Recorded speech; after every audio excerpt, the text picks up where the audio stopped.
Bismillahirrahmanirrahim. Assalamualaikum warahmatullahi wabarakatuh. Alhamdulillahi rabbil alamin. Assalatu wassalamu ala ashrafil anbiya'i wal mursalin wa ala alihi wa sahbihi ajma'in. Rabbis shrahli sadri wa yassirli amri wahlul 'uqdatam min lisani yafqahu qawli. Amma ba'du. Perkenalkan, nama saya Samsul Bahri, NIM 20112620, Prodi atau jurusan Pendidikan Agama Islam semester 3, mata kuliah Metode dan Strategi Pembelajaran, dengan dosen pengampu Bapak Dr. Heru Setiawan MPDI. Saya merupakan mahasiswa STAI An-Nadwah Kuala Tungkal.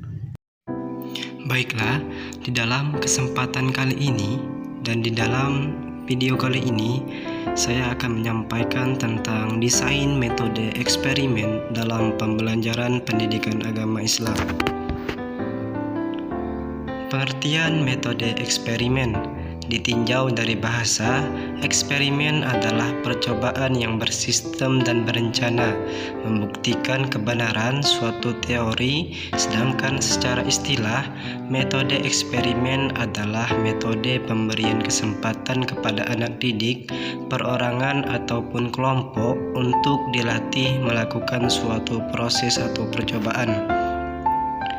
Metode eksperimen menurut Jamarah adalah cara penyajian pelajaran di mana siswa melakukan percobaan dengan mengalami sendiri sesuatu yang dipelajari dalam proses belajar mengajar.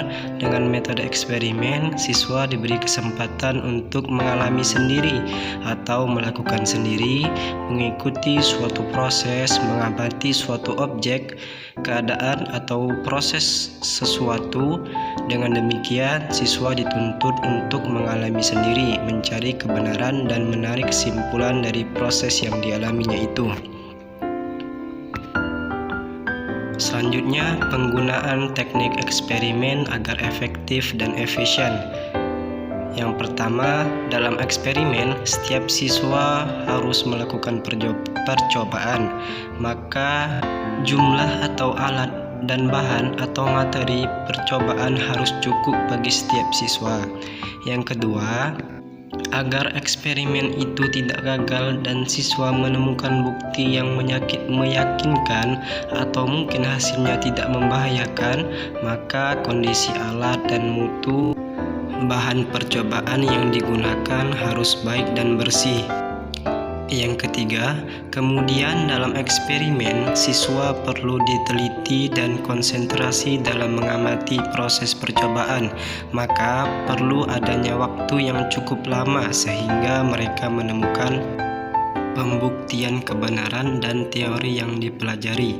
Yang keempat, siswa dalam eksperimen adalah sedang berlatih, maka perlu diberi petunjuk yang jelas, sebab mereka di samping memperoleh ilmu pengetahuan, pengalaman, serta keterampilan, juga kematangan jiwa dan sikap perlu diperhatikan dalam memilih objek eksperimen itu.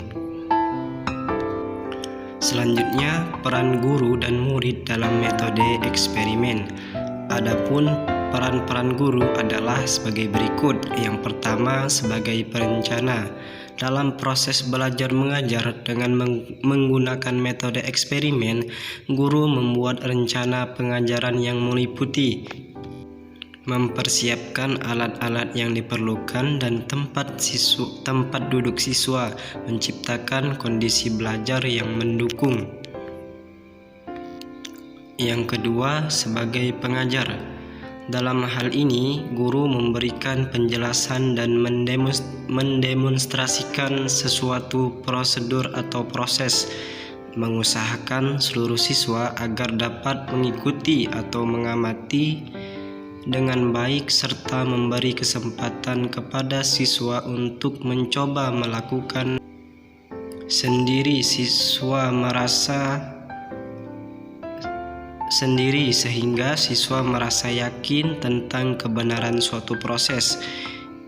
Yang ketiga, sebagai evaluator dalam proses belajar mengajar dengan menggunakan metode eksperimen. Guru sebagai evaluator yaitu menilai sejauh mana pemahaman siswa. Kemudian peran siswa dalam metode eksperimen adalah yang pertama, dalam proses belajar mengajar. Dengan menggunakan metode eksperimen, siswa sebagai subjek didik yang terlibat aktif diberi kesempatan untuk mencoba melakukan sendiri agar siswa merasa yakin tentang kebenaran suatu proses. Yang kedua, setelah guru selesai mendemonstrasikan materi yang disampaikan, maka tugas siswa adalah melakukan eksperimen dan mencatat hasilnya.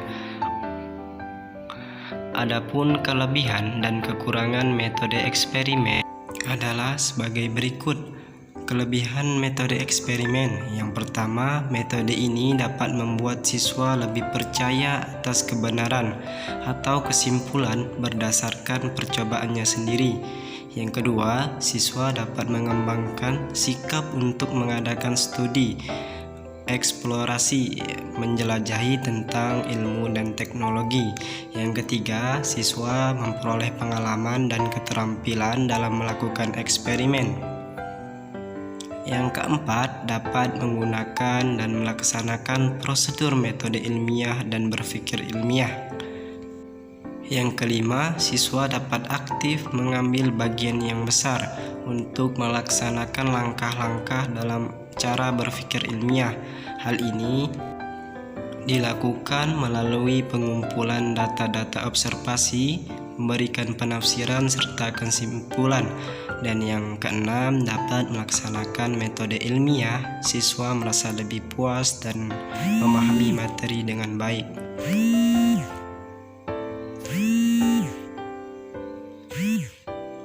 Selanjutnya, kekurangan metode eksperimen. Yang pertama, tidak cukup alat-alat mengakibatkan tidak semua anak didik berkesempatan mengadakan eksperimen. Yang kedua, jika eksperimen menggunakan waktu yang lama, anak didik harus menanti untuk melanjutkan pelajaran. Yang ketiga, sering mengalami kesulitan dalam melaksanakan eksperimen karena siswa kurang berpengalaman dalam melakukan eksperimen. Yang keempat, memerlukan keterampilan dan kemahiran dari pihak guru dalam menggunakan serta membuat eksperimen. Yang kelima, memerlukan bahan dan alat praktek yang banyak. Dan yang keenam, kalau siswa tidak diawasi dengan baik, kadang-kadang ada yang main-main di kelompoknya.